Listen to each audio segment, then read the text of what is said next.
Narito na ang programang tatalakay ng mga napapanahong issue at mga balita. Sagot! Programang sasagot at maglilinaw sa inyong mga katanungan tungkol sa mga nangyayari sa ating bansa at lipunan. Sagot!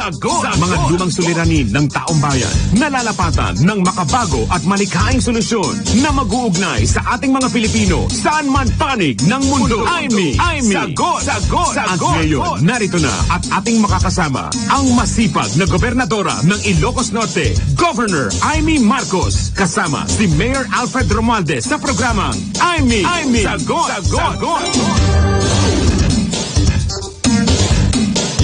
Hello! Magandang morning! Oy, ang taas ng energy ko, na. Ang linis ng aking voice. Oh. Singlinis po nating lahat ngayong Monday, ha? Yung mga nakikinig, malilinis tayo. Kaya maglinis ang bahay. Ayan, hello. Good morning, Philippines. Monday morning, January 14, 2019. Kalahati ng buwan ng Enerong Kering-Keri yan. Welcome sa Imee Sagot! Woo! Ayan, dapat. May ay, sweldo bukas, di ba? Traffic naman. No, di ba iba nagpapasweldo ng Friday, no? Pero yung iba talaga sakto, 15. Yung iba dyan, matagal talaga iba. Oo, nakakaloka. May alam ako kumpanya. Diyos ko, kung hindi pa nagmamakaawa ng ganyan mga, ewan ko ba, yung mga gano'n. Paimbestigahan nyo namin sa President, tuturo ko. At bago ako magturo, magandang umaga sa mga listeners ng DWIC 882, mas todong lakas. Dito sa Metro Manila, ako po si Shalala, saksakan ng ganda. Walang ko kontra Lunes. Bawal ang bad. Samahan nyo kami sa isang aras na balitaan at chikahan tungkol sa ibang issue sa ating lipunang caring-carry yan. Smile lang and be happy. Lunes. Dapat pag Lunes, ayan na.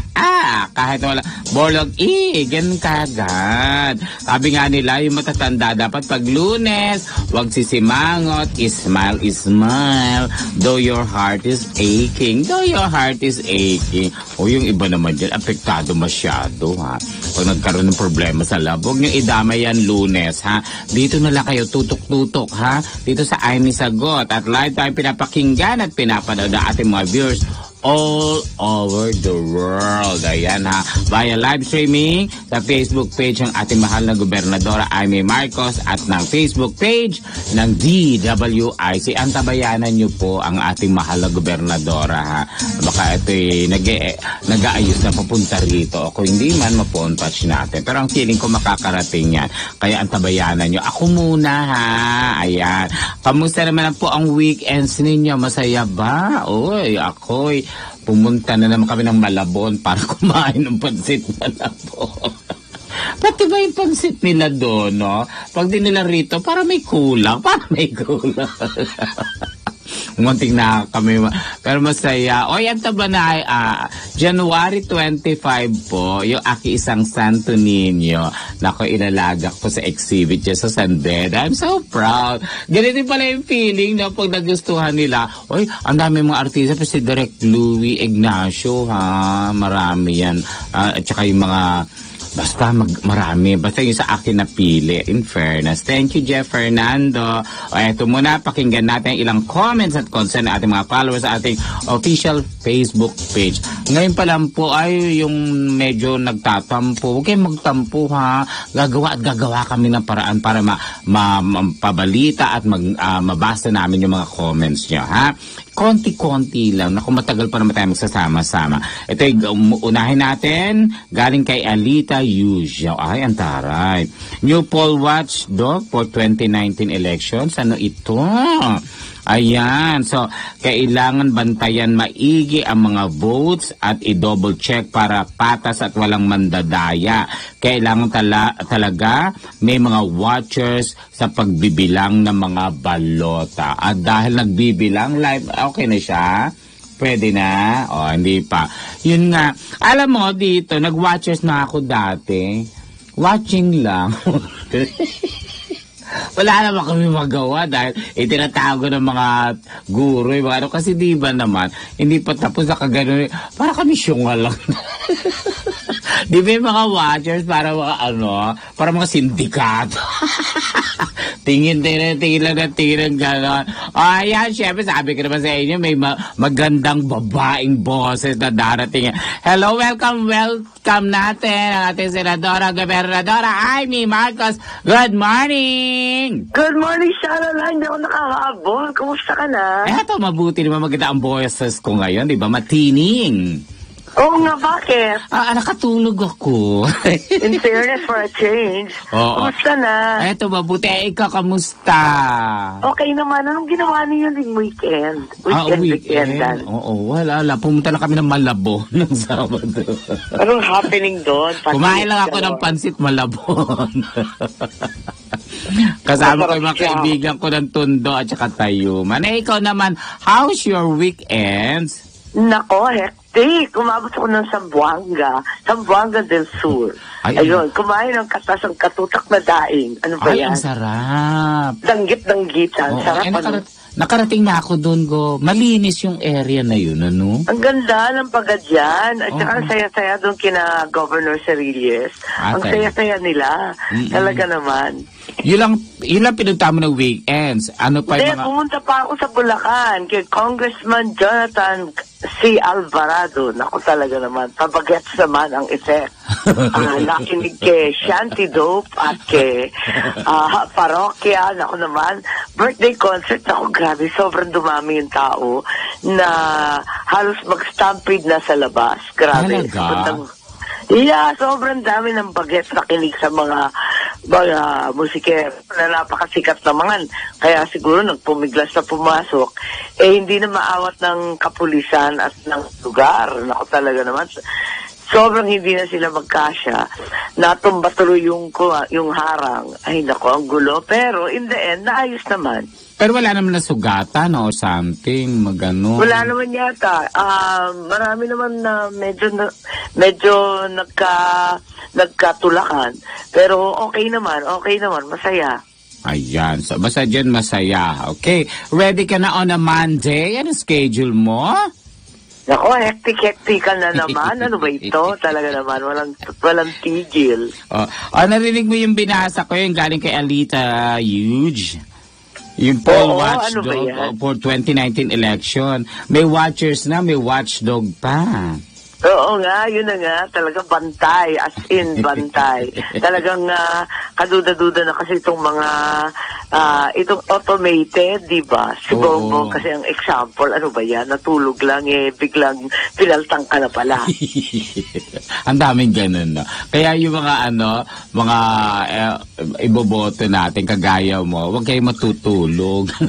Gano'n, ama pa rin si Kuya Jerz, walang tulugan. Basta kung gusto mong kasama na kukwentuhan na lang kita ng kukwentuhan para hindi ka makatulog. Oo, wala na. Talaga dapat walang tulugan. Bantay bayan, ever. Okay, susunod naman nating magtatanong si Chin V.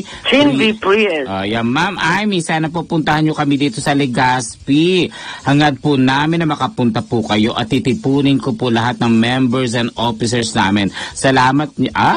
Isama nyo rin po si Madam Shalala. Madam talaga ako. Madam, ang ganda. Parang bagay nga. Parang gusto ko yun, Madam Shalala. Ang cute. Isama mo daw ako. Alam mo, maganda ang Legazpi. Nakarating na ako dyan ilang beses. Sobrang ganda niya. Tsaka ang sarap-sarap ng food. Feel ko yung mga gata-gata na maanghang. Ay, sarap, diba? Hindi siya nakakabata. Oo. I wish. Ayan ha. Basta i-text mo lang ako kung kailan mo ako i-join. Nandito lang ako sa'yo for maganda you. Doon. Okay. Mula naman kay Ardeline Acob. The best pa rin na nung panahon ng martial law kasi disiplinado na ang mga tao at mas maganda ang buhay nung time na yun. Allah, talaga naman. Maraming salamat, talaga naman. At saka hindi nila talaga nakakalimutan. Siguro ito mga kwento ng lolo, ng lola, ng nanay, di ba? Ng mga tsuhi, ng tatay. Yun. Kaya pag basta't maganda ang nangyari, sinasalin yun sa mga millennial na ngayon na alam nyo, ang martial law, maayos yung ganun-ganon. Di ba? Kaya hindi nawawala. Pani ang tanong ng millennials, kung ano daw talaga yon. Minsan nga, no, maganda pala yun, ano. Pag ikaw ba nagsasalita, sinasabi mo rin tungkol sa nangyari sa martial law, sa mga millennials? Oo, kinikwento ko at nagugulat sila. Parang hindi nila alam whatsoever ang nangyari. Kailangan talaga ikwento ng ikwento para mapag-aralan na lang nila. Truly. Dahil mahirap itong hinuhusgahan na hindi alam. Yes. At mula naman kay Rod Cruz. Nako, eto. Based sa nakalap ng datos ni Atty. Larry Gadon mula sa COMELEC, Governor, higit na nakararami ang porsyento ng mga botanteng kabataan kaysa sa mga matured na nasa middle age na. Kailangan po natin palakasin ang dating ninyo sa kanila. At to be honest, Gob, maraming kabataan. Oo, ito naman talagang comment niya naman ito, 'di ba? Maraming kabataan. Oo, maraming kabataan ang galit sa inyong yumaong mabuting ama dahil sa maling sulsol ng paaralan sa kanila. At isa ako sa mga hindi naniniwala sa historya na nakalagay sa libro. Naniniwala ako sa sinasabi ng ama ko na wala kay President Ferdinand Marcos ang problema kundi ang mga nasa ibaba. Good luck, Gob. What a comment ang galing wow, talaga naman. Thank you very much para sa comment. Totoo yan. Lahat ng sinabi mo totoo. At may mga libro kasi talaga na mali-mali naman ang sinusulat. At puro propaganda ang laman. Meron rin naman talagang nag-abuso. Totoo yun. Hindi naman maiiwasan sa loob ng 21 years. True. Talaga naman may mga skalawag. Miski ngayon ganun din Kaya dapat ito, di ba, positive and negative comment, tanggapin natin, di ba? Oo naman. Oo. Totoo naman. Oo, hindi natin dapat. Kaya ngayon mga millennials na nakikinig, pansinin nyo, magbasa kayo ng libro, nasa i-google nyo, di ba? Para alam nyo at interview ng mga lola at nanay at tatay na nakaabot ng panahon na yun, para malaman nyo kung ano talaga nangyari. Yes, correct yan. At huli naman mula kay Willie Elizalde, Marcos pa rin sa bawat henerasyon. Naniniwala ako sa inyong pagmamahal sa mamamayan at inang bayan. Aimee Marcos para sa Senado sa darating na halalan. Wow! Ang daming nangangampanya para sa akin. Thank you. Talaga naman. Hindi, pag mabait kasi ang tao, tsaka kilala ka rin naman namin, di ba? Ako na lang kahit hindi mo ako sabihan kahit na yung mga pamilya ko, lagi nila sinasabi, kamusta na si Aimee? Thank you. Ang dami kasi natin barkada dyan sa Tatalo. Hindi ba naman ang level ng mga loyalista doon? Yes. So, solid yun. Okay, Gob. Maraming salamat sa inyong patuloy na pakikinig at pagsubaybay sa ating programa. Ay may sagot sa inyong mga katanungan, ay may solusyon sa mga issue at suliranin ng lipunan kung tayo magtutulungan. Patuloy pa rin kayong mag-comment sa ating official Facebook page at sisikapin namin basahin ang ilan sa inyo sa ere. Correct yan. Kung gusto nyo mapanood muli ang episodes ng Ay May Sagot, mag-subscribe na sa YouTube channel ni Governor Aimee Marcos at balikan ang mga nakarang episodes ng ating programa. At ng Aimee and You, don't forget to click on the bell button para ma-notify kayo kung may mga bagong video uploads. Also, please follow Governor Aimee's official Instagram account at official Aimee Marcos kung gusto nyo ma-update sa kanyang daily happenings. Marami sa kagaya na nangyari sa Bulacan, naka-update na yun. Ako papanoorin ko mamaya yan.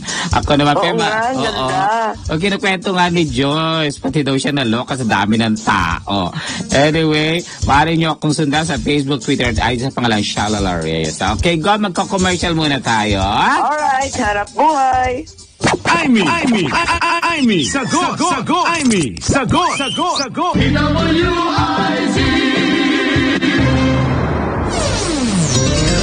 Narito na ang mga trending na balita. Okay, Gob.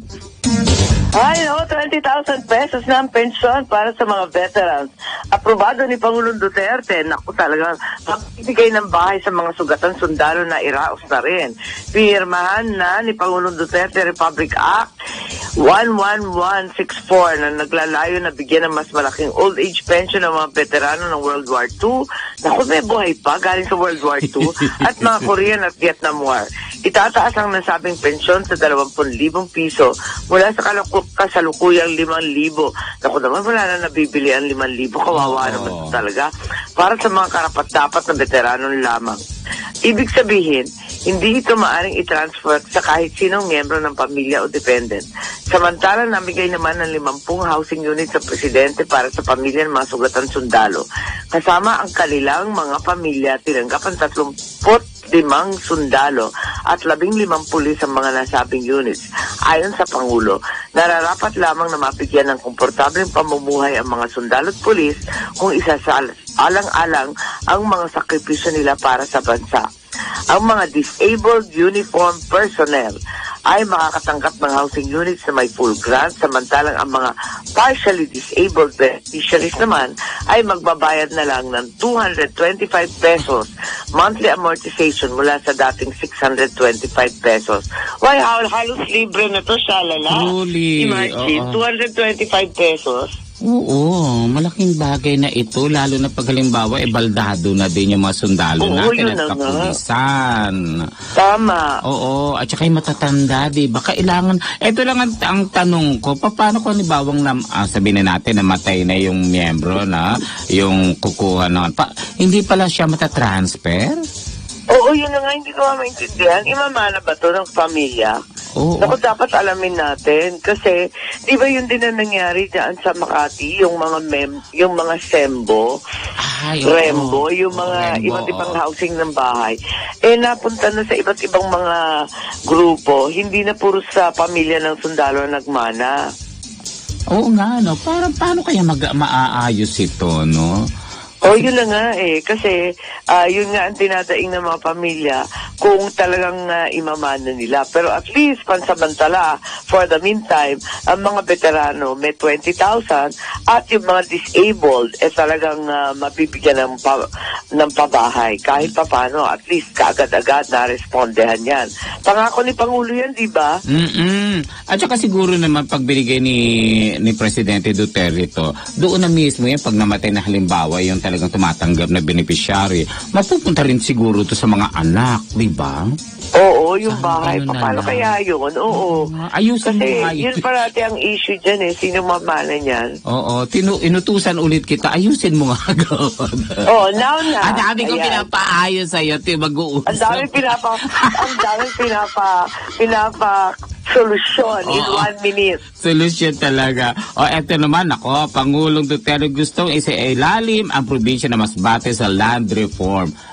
In fairness mukhang isusunod. Kasi ang lalaki ng rancho dyan, grabe. Hindi ko pa nakakapunta dyan, pero may sabi. Alam ko, libo-libo talaga yung mga ekta-ektarya. Oo. Totoo bang ito daw yung Little Australia? Oo, kasi ang dami-daming kabakahan. Ayun. Anyway. Ang lawak-lawak ng mga rancho. Tama nga yung akin balitaan. Mukhang isusunod na nga ang probinsya na Masbate sa mga loro na bibigyan ng proyektong land reform. I-land reform ko ang Masbate. Maniwala kayo. Itaga ko sa bato yan. Sabihin ko sa Secretary ng Department of Agriculture, si Secretary Castriciones, ang hirap apelido na pag-aralan. Yung secretary ng Agrarian Reform. Pag-aralan mo kasi, ibigay natin lahat. Pagkatapos ng termino ko, lahat ng lupa ng gobyerno na ibigay na. Ay, taray. Nauna nang bigyan ng lupa ang ilang mamamayan sa North Cotabato. Oo nga, libo-libo yun, yung titulo na pinamigay sa North Cotabato. Kung saan nakapagbigay na ng Certificate of Land Ownership Award o CLOA ang Pangulo noong December. Noong November naman, sinabi ni Duterte na gusto rin niyang isailalim sa land reform ang probinsya ng Negros. Dahil sa matagal na nitong problema ng insurgency, hindi tumitigil ang recruitment doon at palagi may alitan sa lupa. Dagdag ng ating Presidente Duterte. Ayan, Gob. Tama yun talaga naman. May mga malawakan lugar talaga na kung saan hindi talaga makatarungan. Ang laki-laki ng lupa at mga asyenda. Yung mga sakada at yung mga maliliit na magsasaka, wala naman sakahan. Ano bang klase yun? Grabe, no? Diyan sa Leyte, talagang matindi rin. Tapos sa Negros, talagang malala. Yes. At sa Bicol, meron pa rin mga lugar kung saan malalawak din talaga ang lupa. Buti lang sa Ilocos, wala kaming problemang ganyan. Sa lupa. Kahit isang baseterang lupa, kahit pa paano nagmana ng kaunti. Oo. Pero maraming problema pag pag namatay yung tatay nila o lolo, di ba nagkakaproblema lagi sila sa lupa, nag-aaway. Oo nga, ang hirap niya. Nagiging source pa ng alitan ng pamilya. Ang bigat. Pero kung minsan naman, sila na nag-aasawa para lang hindi mahati yung lupa, pambihira naman. Diba nakakatawa yung mga pinsang buo? Ano ba yan? Yes. Gusto ko yan. Para ayaw nila ipamigay sa sila na lang. Para hindi lang mag-share. Ano ba? Tama ba yan? Okay. Next ay Grabe talaga. Ano ba yan? CJ, so ngayon ang Manila Bay, ito talaga to see is to believe. True. Manila Bay rehab tuloy-tuloy na solusyon sa wastewater na invento ng isang Pinay scientist. Anong say mo? Fairness. Target date, sabi naman ni Secretary Simatu, December 2019, swimmable ang title. Naku talaga naman. Magsiswimming daw tayo shalala sa Manila Bay pagkatapos gagawing rehabilitation. Naku, kailangan pala ihanda ko yung mga swimsuit ko dyan. Nako, bikini bag. Eto na, let's go. Ang Manila Bay Action Plan ay may budget na 47 billion upang masigurado na malilinis na ang nasabing lugar. Kaya naman, inumpisahan na ng sabihan ng mga establishments malapit sa Manila Bay na meron lamang silang 3 buwan para maglagay ng kani-kanilang mga sewage treatment plant, STP. Ayon kay Secretary Simatu, business establishments have to put up their own STPs. They cannot discharge their wastewater in the estero. Ilan lamang dito, ang Manila Zoo. Ay, naku, ang dumi-dumi dyan. At Manila Yacht Club. Naku, ang social niyan, ha? Bakit wala silang sariling STP? At saka yung Manila Zoo, yung Manila Zoo is Melanie Marquez, di ba? Oo, talaga, sobrang smelly. Ikaw talaga, sabi ni Miss Melanie Marquez, tutulong daw siya sa atin. Talaga, tumawag si Melanie, nakakatuwa yun, friend na friend. Yes. Ang anak-anakan ni Madam Imelda. Yun na. Galing naman ng Pinoy, ang naipamalas na nakaimbento si Dr. Merlinda Palencia, babae pa ang taray. Ang solusyon sa wastewater na tinatawag na Vigormin Organo Minerals. Ayan, organic. Ito yung isang uri ito ng pulbo na ilalagay sa tubig at magbibigay ng oxygen at minerals para malinis ang tubig pag na-flush sa mga septic tank. Nakakaalis din ng amoy. Sabi ni Dr. Palencia, ayon sa study, 85% ng pollution load ng Manila ay galing sa residential. Naku, sa bahay-bahay. 15% lamang sa commercial at industrial. Galing sa mga bahay ang sanhi ng polusyon sa Manila Bay at Laguna de Bay. At hindi lang tayo dapat umasa sa gobyerno na linisin ang kapaligiran. Dagdag niya. Totoo yan. Parati tayong naasa sa gobyerno. Dapat tayo rin. Dapat maglinis. Oo. Ang tanong lang naman ng bayan at ng Pilipinas, saan dadalhin daw yung mga nakatira doon na ayaw umalis?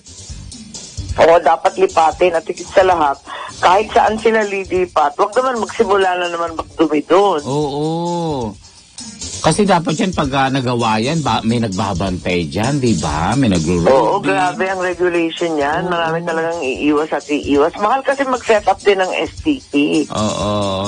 Pero malalaki naman yung mga hotel dyan sa harap ng Manila de Bay at sa Pasay at Manila. Malalaki naman ng mga establishmento dyan, mga first class. Oo, may mga condotel, may mga hotel, di ba? May mga restaurant, may floating restaurant.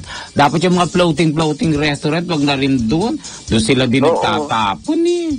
Ako yung Laguna de Bay, wala namang pag-asa doon sa atin. Ang ganda-ganda nun ng bata ko. Gusto ko doon.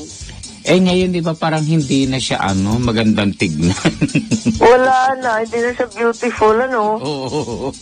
Nadadaan kami minsan dyan, pag nag-iikot kami sa bandang, madadaan namin Laguna. Eto may dating Laguna, di ba? Bakit nag-iba na siya? Ibang-iba na siya, di ba? Parang ano nangyari? Dati siya yung, pag pinapakinggan mo yung mga kanta at tula, akala mo kaya ganda, pag dumating ka doon, ba't nagkaganto? Ano ba yan? Di ba sinama pa si ni Sampaguita ng kinanta niya ang Laguna? Tama. Ay, naku, sana maayos yan, yung rehabilitation ng Rose Boulevard na ang ganda-gandang tignan. Wag ka lang lalapit. May mga tao sa ilalim. Talaga. Baka kung ano makita mo, baka kung ano mahagip mong amoy. Ako po. Nung bata ako, may hika ako. Parati ako dinatala dyan para may simoy ng hangin lalakas daw. Ngayon pag pumunta ka doon, hihina ka lalo. Lalo ko makakasakit. Gigi, matayin ka pa. Kaya nga, mahihilo ka. Naku talaga naman. Buti na lang. Sa wakas, malilinisan na. Ayan. Eto pagkatapos ng rehabilitation, naman ito? 4 na improvised na mga bomba na maaring gagamitin para sa isang terror attack na tagpuan sa Maguindanao. Syokot. Ano ba yan? Eto na naman tayo. Wala namang katapusan. Naku talaga naman. Eto nga, nasa kamay na ngayon ng gobyernong 4 na improvised bombs na natagpuan sa Maguindanao noong Sabado. Ayon sa nakalap na impormasyon, ang mga bomba ay dapat ilalagay sa Sultan Kudarat Province, Cotabato City at North and South Cotabato.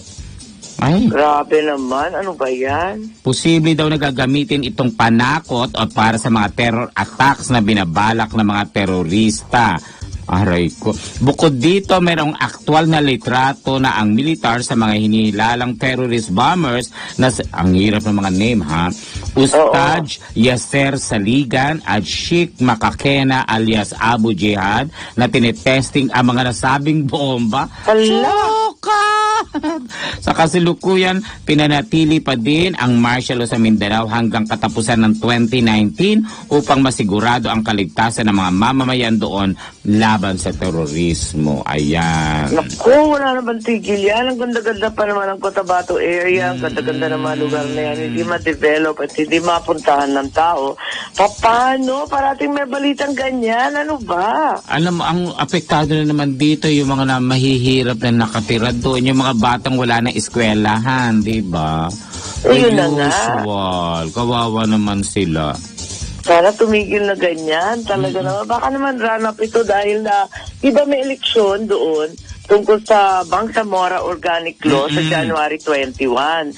Baka dahil doon talaga naman kanya-kanyang pakulo.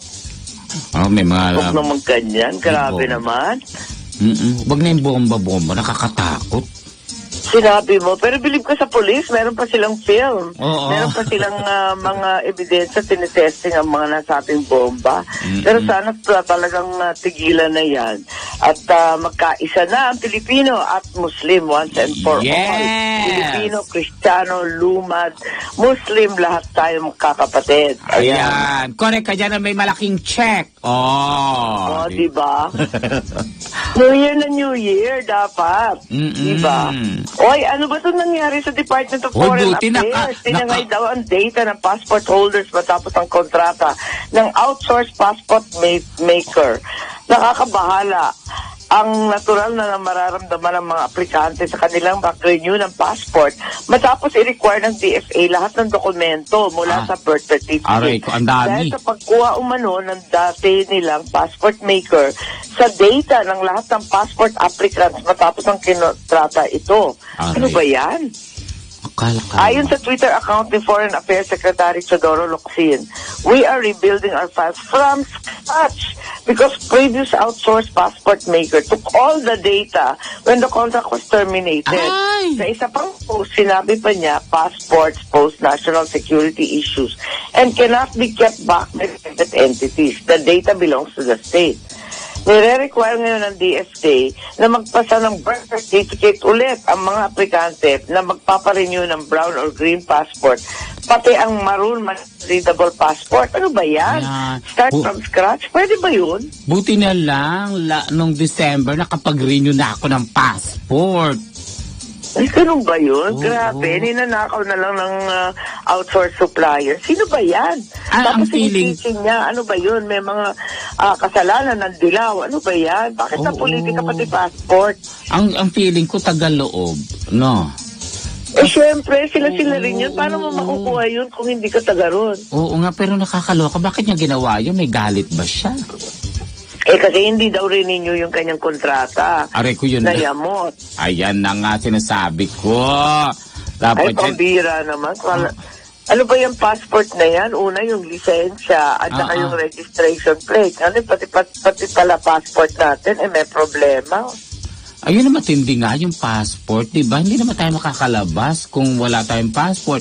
At pangalawa, lahat na ngayon, ultimo sa bangko, ang hinihingi na passport, di ba? Oo nga. Kasi parang ano na Hindi na nga naniniwala sa cedula at PIN number. Puro Yes, passport ang oo. hinihingi sa bangko. Oo, at saka mga lisensya, yun lang bale. Yun, talaga nung nag-withdraw ako, take note. Hinanap talaga sa akin passport. Take note, hindi nag-deposit ang isang to. Shalala ka talaga, magastos ka. Oo, hindi parang nakakaloka nga, di ba? Sa lahat naman na mawawala, mga importanteng papeles pa ng bawat tao ng Pilipinas. So, totoo yan. Na, At paano yun? Pag nakuha na lahat ng data, anong gagawin niya dun sa data natin? ito ba? Malalaman yung mga birth and ano Oh. ba yan? Yung mga nanay, tatay. Ano ba data? Anong gagawin dun sa mga dokumentong yan? Hindi, saan ba nagsalita tayo sa isang news na sinabi? Baka ito daw yung parang ihahak niya yung mga taong galit siya, tapos makukuha niya yung mga bank account ng mga tao. Ng mga Ano? Oo, may ganun something daw. Grabe naman. Oo. Kasi di ba tayo pag-aalis ng bansa, lalo na pag tourist, sinahanapan tayo ng bank account, di ba? Oo, syempre, Ayun, kailangan- isa pa yun. Oo, para hindi ka maging pampabigat dun sa kabilang bansa. True. Diba yun lang naman ang tanging dahilan nun eh. Oo. At saka dapat yung credit card kung maayos, di ba yung ganyan? Correct. Puro bayad. Oo, wala kang juta. Correct. Ay, nako, magpa-good vibes nga muna tayo. Na-tension ako dito sa ano na ito, O yung passport niya, nakaka-tensa, promise. Nako, yung mga magre-renew, handaan nyo yung mga nyo, requirements, lalo na yung... Mga birth certificate, Yes! start from scratch. Nako, dalhin na yung barangay clearance, NBI clearance, NSO, at iba pa. Ayun, pipila ka naman sa NSO. Nako, yung mga pila-pila na yan, hindi yan nakakatuwa. Di ba Haba. pwedeng i-online na lang yan? Di ba sa Amerika, ganun, susulatan Oo. mo, may I pay ng XX dollars and makukuha mo na yung mga birth certificate. Bakit hindi magawa yan dito? Ewan ko. Samantalang online shopping, door to door. O, di ba? Naku, anyway. Di ba pati passport? Di ba pag renew ng passport, pinabagsak lang doon sa embassy ng ibang bansa. Tapos True. ipapadala na lang sa'yo. Ngayon dito, mahirap talaga. Siguro din maaayos itong sistema na ito. Kaya yan. Carry yan, promise. Basta tutukan natin ang solusyon. Truly. Eto, pang good vibes naman. Balitang sports. Pinay Mountaineer Karina Dayondon balik bansa. Wow, girl! Matapos sa matagumpay sa pag-akyat sa 7 summit. Nakakaloka siya, ha? Grabe! Sinalubong na mainit na pagbati si Pinay Mountaineer Karina Dayondon sa kanyang pagbalik sa bansa matapos ang kanyang matagumpay na pag-akyat sa 7 pinakamatataas na bundok sa buong mundo. Ang taray. Grabe, 7 ha, not 1 but 7. True. Ako talaga, no? Believe ka, ibang level. Kung gusto malaman kung sino si Dayondon, isa siyang lieutenant ng Philippine Coast Guard, ay ang kauna ng Pinay na napagtagumpayan ng 7 summit at pangalawang Pilipino naman sunod kay Romy de Garduce noong 2012. Oo, naalala ko yun. Ang galing. Sinubaybayan yun, di ba? Nag-live pa sa TV. Galing. At eto mga inakyat niya. Ang huling summit na kanyang inakyat ay ang Mount Vinson sa Antarctica nitong December 16. Antarctica. Ano kaya ang lamig nun? Shalala. Nakung nabingi na yata siya dito. Anyway, nauna na niyang inakyat ang Aconcagua sa South America, Kilimanjaro sa Africa, Kosciuszko sa Australia, Elbrus sa Europe, Everest sa Asia, at Denali sa North America. Ang galing grabe. mo, Dayundon, iba ka te. Congratulations, Karina Dayundon, di ba? Imagine, congratulations. Babaeng tao dati akala bilib na tayo kay Romy Carducet at sa long time ago 2012 pa yun. Imagine 7 years bago makapagtapos ng 7 summits, bongga. Ay tayo nga pag-aakyat lang ng escalator. Hinihingal na. Humihingal escalator, na. ha? Oo, halimbawa namatay escalator, aakyat ka, hingal ka. Tumpa. Sinabi mo, talaga kailangan mag-exercise, mga New Year's resolution, eto na. Yes. Kailangan talaga magpapayat, mag-exercise, magpaka-healthy. Isa na naman tayo ng New Year's resolution. At yung susunod mo sa Facebook, madami nang nabablock. Tuloy itong issue na to. Ano ba ito? Mahigit na 200 pages ng isang digital marketing company na huli ng Facebook. Pinilit ang social media giant na Facebook ang 220 pages ng isang digital marketing company, Twin Mark Media Enterprises, dahil umano sa paulit-ulit nitong pag-violate ng policies ng nasabing social media site. 73 Facebook accounts, 29 Instagram accounts konektado sa kumpanyang ito. Ayon sa Facebook, ulit na nilabag ng Twin Mark ang kanilang misrepresentation and spam policies, ang paggamit ng fake account, ang pagdala ng mga subscribers sa ad farm, at pagbenta ng access sa Facebook pages para mapagkakitaan. Ilan lamang sa tinanggal ng Facebook ang Filipino Channel Online. Naku, na may mahigit 10 million followers. Kasama rin ang Gorgeous Me, Unhappy Text Message at TNP Media. Naku, ang dami pala nito. Oo. Nakakalo. Pero alam mo ba, ang dami na ngayon nabablock, no? Pag ikaw daw may ano ibig sabihin nun? Hindi, pag halimbawa may sinend ka na picture o video sa kaibigan mo na titrace nila, umaabot to ng 3 to 5 days. Ay, gano'n? Oo, si Bakit Jan. ganun katagal? Si Jan ay 3 days kaya natataranta siya. Ewan ko ba kung bakit. Tapos sabi niya baka daw nagko-comment siya doon sa mga gobyerno o yung mga ganun-ganun tipo. Mahigpit na ang Facebook. Ala, bakit nagkaganyan? Samantalang, talagang, ewan ko sa Ilocos talaga ginagamit yan para makipagkumustahan yung mga pamilya sa Hawaii. Alam mo naman mga Ilocano nasa abroad. True. Paano nila mag-greet ang kanilang mga lola at malalaman ang balita tungkol sa pamilya? Mahirap rin yan kasi yung iba naman na pinapadala, hindi naman talaga kailangan i-censor. Oo nga. Nagugulat na ako kasi kung minsan meron talagang nagbebenta, talagang violate ng violate, pero meron naman mga fan pages, blinak din nila. Oo. Pati yung mga yung kagaya yung batang ng bully. Grabe yun. Pag ginano mo yun, pag sinend mo sa mga friend mo, ibablock ka ng Facebook ng ilang araw. Bakit naman? Balita talaga yun. Ewan ko siguro kasi napaglaruan na rin Humingi na nga ng sorry yung nanay pero binuli pa rin. Nabully naman kasi yung pamilya na rin. Sila naman na nabully. Grabe naman to kasing nanay diba? So anyway, yun nga yung nangyayari sa Facebook ngayon. Pag may mga hates na, diba? Yung mga nega ayaw na nila yata. Oo, pero yung iba naman, hindi naman nega. Yung mga fan page, binaba nila. Nakakainis nga Hindi ko na nga maintindihan yung Facebook. At saka pag nag-like ka yata na parang ayaw din ng Facebook, natitrace din nila. Oo, parang ganun. Ang hirap, hindi mo masabi. Nakakaduda nga Tapos yung Rappler at yung Vera Files daw, ang siyang magpapatunay kung totoo o hindi yung pinagpapadala. Alam naman natin, yung ibang media na yan, bias na bias. True. May politikang halo, parang may eleksyon ngayon. Sino yung truth teller? Pwede ba yun? Kaloka sila, no? Anyway, ingat-ingat din sa paggamit din ng mga social media, di ba, Gob? Tama, ingat lahat. Nako talaga naman, yung mga nag-a-apply sa trabaho, rini-research nang ina-applyan ninyong trabaho sa boss ninyo yung Facebook. Kaya ingat sa pinag-post. Okay, so magka-commercial break ulit tayo, Gob. Yes. Magbabalik pa rin po ang Amy Sagot. Amy, sagot, Amy, sagot.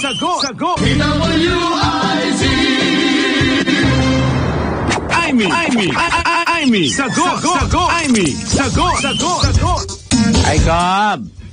Ay, Sharala, kumusta na? May mga comments daw. Oh, eto na. Comment sa ating mga Ang dami mo followers. ng comments, sa totoo lang. Marami palang nakikinig kahit paano. Ano ka ba? Marami talaga nakikinig sa atin. All over the world. Alam mo na yan. At ito unahin natin mula kay Wilson Camba Jr. Good morning, Gob, Amy, and Madam Shala.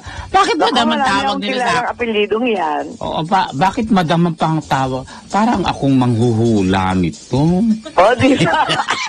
Madam Auring! Sana makapunta kayo sa bayan namin sa Pangasinan para makilala kayo doon. Maraming taga-suporta kayo doon. Sa January 26, ma'am, mag-umpisa na ang Pakwan Festival sa Bani. Number 1 ka sa Balota ko, ma'am. Ay, Thank you very much, Apo Kamba. Marami akong kakilala sa apelido mo. Ilocano talagang taga-norte. oo. Uy, punta daw tayo yung Pakwan. Let's go January there. Masaya yan. 26. Oo. Anyway, mula naman kay Nanding Villanueva. Why is Amy trying to win the people of Mindanao? Because she did so much good for Ilocos and now wants to do the same and share her vision to the Mindanaoans. Amy Marcos is one of my senators for 2019. Thank you. Talaga naman kasi, paano yung Mindanao, land of promise? Parati lang siyang promising. Nako, ano ba yan? Pangako ng pangako, hindi napapako. Ay. Sana naman matuloy na at masolusyonan na ang peace and order sa Mindanao at magprogreso. Ang ganda doon talaga, di ba, Shalala? Agree ako dyan na talaga maging peaceful na sila, na? Oo, ang ganda ng lugar pero parang ayaw umunlad dahil nga sa mga problema. Ano ba ito, mga bomba-bomba na naman? Pigilan na, di ba? At Oo nga. ito naman mula kay Manuel Andrada. Dapat nasa top 1 sa senatorial race si Madam Amy dahil sa dami ng mga supporters ng mga Marcoses, Solid North, etc. Kahit saan siya pumunta, dinudumog siya ng mga tao. Sana po sa kampanya nyo, tuloy-tuloy pa din ang Amy Sagot para di na po kasi kumpleto ang Lunes at Huwebes. In fairness, thank you very much, Manuel Andrada. Mamimiss ko rin. Pero sabi na bawal Shalala, paano ba? Kung hindi namin, ayan, parang malulungkot daw sila pag hindi na daw tayo mapapakinggan, hindi daw kumpleto araw nila. Allah, talaga naman, Manuel Andrada. Thank you very much. Nakikinig pala, regular listener, Monday and alam mo yung Thursday. yung mga barkada ko sa Bulacan at saka sa Tondo, ayan, alam mo yan sila babe, sa Tayuman, Mananahi yan. Hindi, aliw daw sila, kahit daw, sabi pa nga niya, gawin nyo kayang everyday, ha? Kaya nga nakakatuwa nga. Sabi niya, kailan ba yun? Bakit nami-miss ko? Sabi ko, hindi niya nami-miss. Talagang Monday and Thursday lang yun. Pagbihira. Pinapadagdagan pa nga daw nilang araw. Sabi ko, itanganong nyo kay Amy at saka kay Den. At saka kay Den, di ba? O yan, nautusan na naman. Ikaw talaga, magaling ka talaga mag-uutos. Oo. Ikaw nga, lagi kita inuutusan, di ba? Oo. Ang dami ko na ng bilin. Ano ka ba? Iniutos ko pa sa iyo. Ayusin mo ito, pag nakaumalis ba? Dalian pa, di ba? Paspaso, nanginginig pa. Go! Yeah, try natin yan, ha? Yan. Anyway, mula kay Dandre Bzura, you're sure winner, Governor Amy Marcos. When I saw your interview at the Chips, binanatan ka po ng sangkaterbang katanungan na puro negative. Pero I'm proud of Senadora Amy. Sinagot mo sila with flying colors and straight from the heart answers. Sure winner, Senator Amy Marcos. Thank you, Dandre Bzura. Talaga naman, the Chiefs.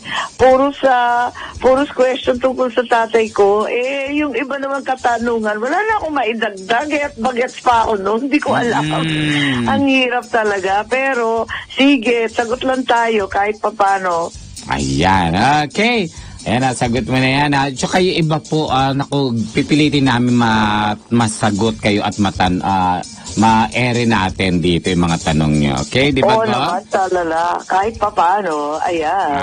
Okay, eto na ang showbiz natin today. Meron kang showbiz? Anong latest? May trivia lang tayo sa sinulat ito na ating kaibigang manunulat si Mel Navarro. Sabi niya, 90 years old na ngayong 2019 and the one and only Eddie Garcia.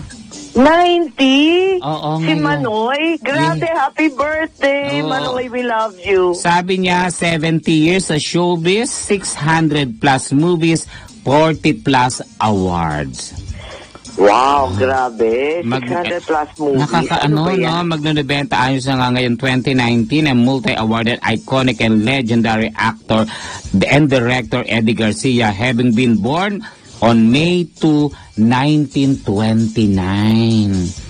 Grabe, May talaga 2, naman. oo. And yet, bukod sa active pa rin sa kanyang television career sa probinsyano, humahatop rin siya sa paggawa ng mga pelikula. Oo, hindi siya nawawalan.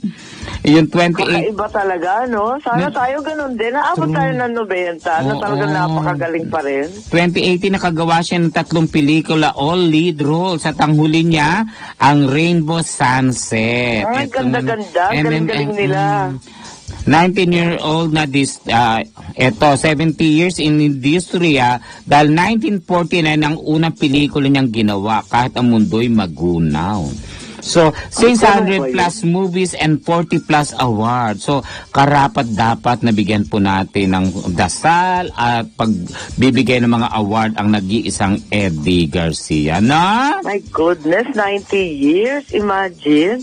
Talaga naman, ang swerte, no? Galing. Ang ganda ng... Paano kaya? Ano bang ginagawa niya? Bakit siya umabot ng ganyan? Alam ko, palainom siya ng mga vitamins, yung mga organic. Oo, marami siyang homeopathic sila mag-asawa, di ba? Kaya ang bagat-bagat ng itsura nila. Oo, di ba? At saka bumabaril pa sa probinsyano, di ba? Grabe, ibang Diba klase. O, di ba, ganda-ganda ng Monday natin, nabigyan natin ng tribute ang ating nag-iisang Eddie Garcia. Ay, Fight gusto ko pa yun. rin, Talaga, napaka-idol nun. Oo. O, eto na. Manoy forever. Yes. O, ngayon naman, nag-iusap-usapan sa showbiz. Matatapos na ang kontrata ni Ding Dong Dantes sa GMA Kapuso. Ayon sa ating nakalap na balita, may offer daw ang ABS-CBN. Ayan.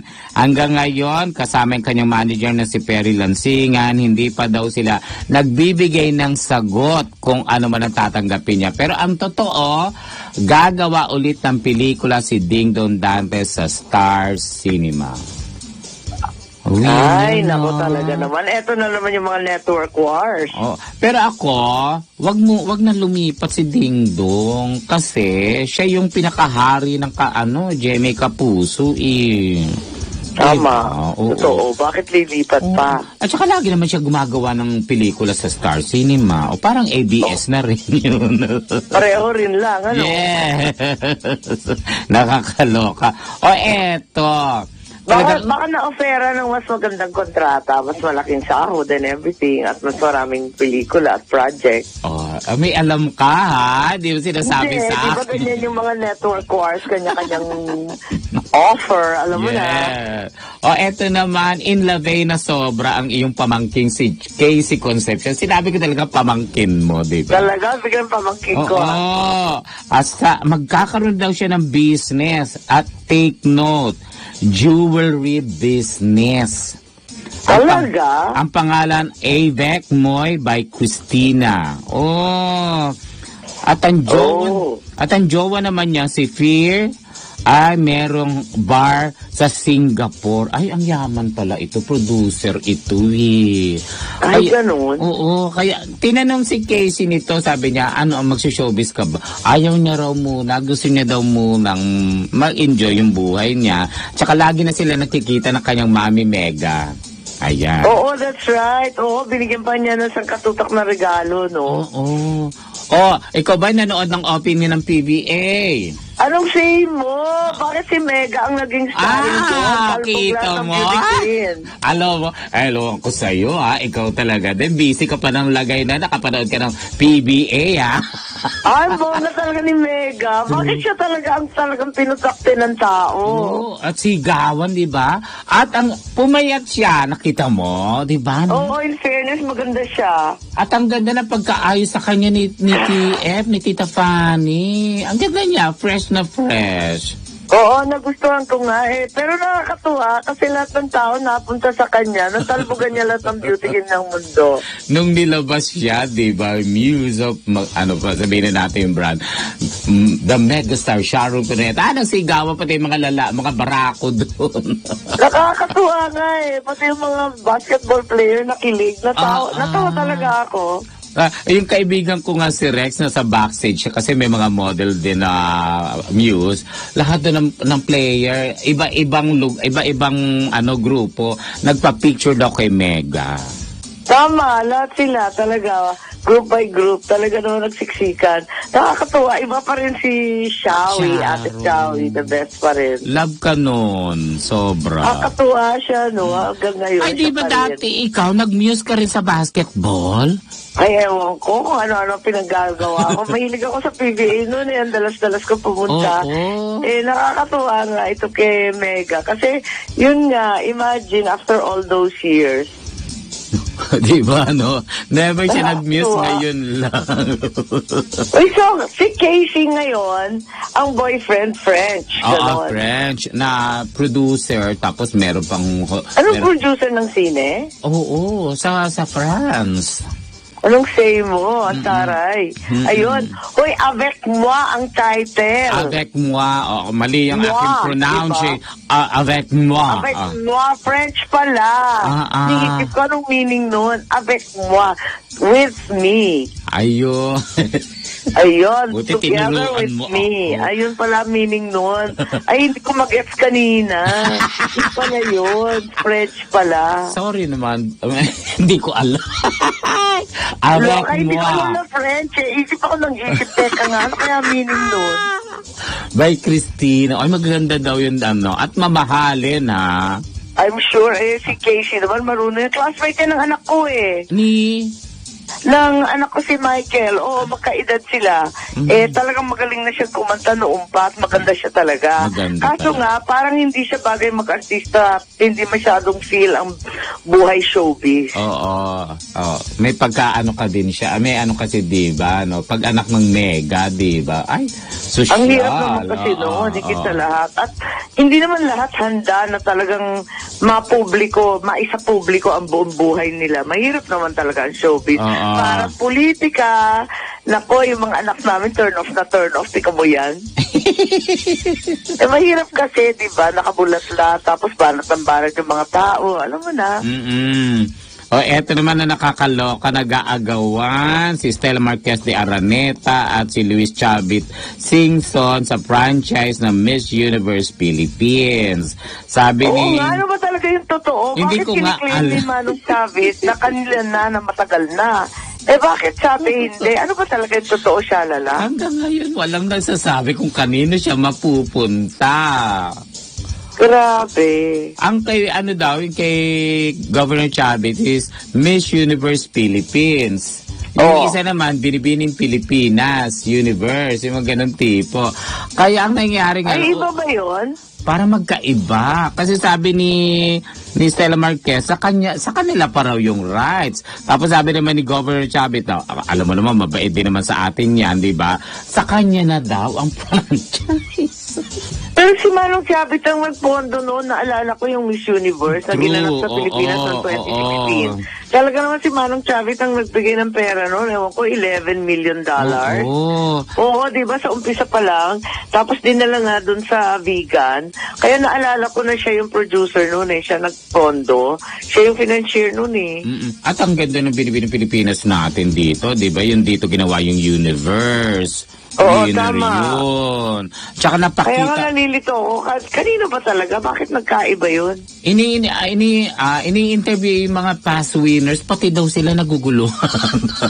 Ala, pero ever since naman, from the very beginning, di ba si Miss Stella Marquez Araneta, Siya talaga. siya ang talagang namumuno dyan. Oo.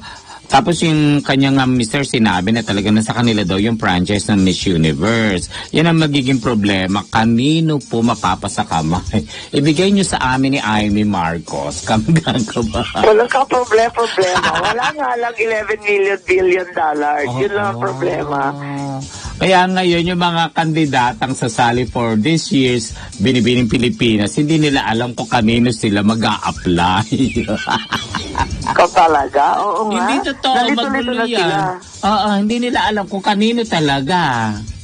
Ay, magulo yan. Paano ba yan? Mm-mm. Ay, nako. Basta manood kayo ng I Me and Ayan. You on Saturday. At teka muna, Miyerkules muna, 7:30. Meron kaming palabas. Ang topic ay career counseling. Kailangan talagang panoorin yan. At sa Sabado, 5 o'clock to 5:30, Buhay Call Center. Nakakaaliw. Natutunan namin kung ano yung mga sikreto ng call center. Ayan. Yung career counseling, maganda yon. Ay, talaga importante. Papasok mo rin kasi by next month na mag-graduate na eh. Kaya kailangan mag-career counseling. Oo, yung mga bata naghahanap ng trabaho, no? Tapos ang natatanggap nila, lihis dun sa kanilang pinag-aralan. Eh, yun na nga. Layo-layo. Minsan naman, yung mga endo na naman na walang katapusan. Ano ba yan? Ayan, panoorin natin nga yan, yung mga naghahanap po ng trabaho. Kailan ulit, Go? Ulitin natin. Miyerkules alas 7:30 at Sabado alas 5 sa Net 25. I, Me and You. Ayan. Okay, tumungo na tayo sa pinakahihintay ng mga millennials, ang ating hugot lines. Iwasan ang magpaasa ng tao dahil baka dumating ang isang araw, ang akala mong nandyan pa siya na umaasa sa'yo, yung pala, ikaw na lang ang umaasa sa kanya. Tinamaan ako dito. Ikaw talaga sana na lang ang hugot, ikaw. Oo. Hindi mo personal. Oo. Sino ba gumagawa ito? Parang inaano yun sa love life ko, ha? Ang pagmamahal ay para sa dalawang tao lang. Ewan ko ba kung bakit may mga malalanding di marunong magbilang? Ay, ako na naman ito. Ikaw na naman. Ikaw talaga silma-silma. Ikaw parating starring sa lahat ng hugot. Minsan sa pagiging insensitive mo, hindi mo namamalayan, itutulak mo na pala palayo ang taong laging umiintindi at umuunawa sa'yo. Ako yan! Ah, yes! Sasabihin ko nga yan sa'yo. Kawawa naman, di mo ako insensitive. Bisipisihan lang. Sabi ko, ay, kay Gob ito. Sa Ayan akin, naman. minsan kahit ilang beses pang sabihin ng utak mo na tama na, pilit pa rin sinasabi ng puso mong konting tiis pa. Na We have naman, a tie. Becky, ano ba siya, alala? Ay, tayo dito sa huli. At natapos na naman ang isang oras ng ating programa, siya, alala, lahat ng hugot, pinakialaman natin. As usual, visit, like, and follow my official Facebook page, official YouTube channel, at syempre, ang aking Instagram account for more updates. Yes, abangan nyo po ulit ang Amy Sagot sa Webes dito lang sa DWIC 882, alas 7 hanggang alas 8 ng umaga tuwing Lunes at Webes lang po. Wag na nyo kami hanapin ng Saturday. Kayo talaga, susunod na ang programang Karambola sa DWIC. Bye, God! Amy! Sagot! Amy! Sagot!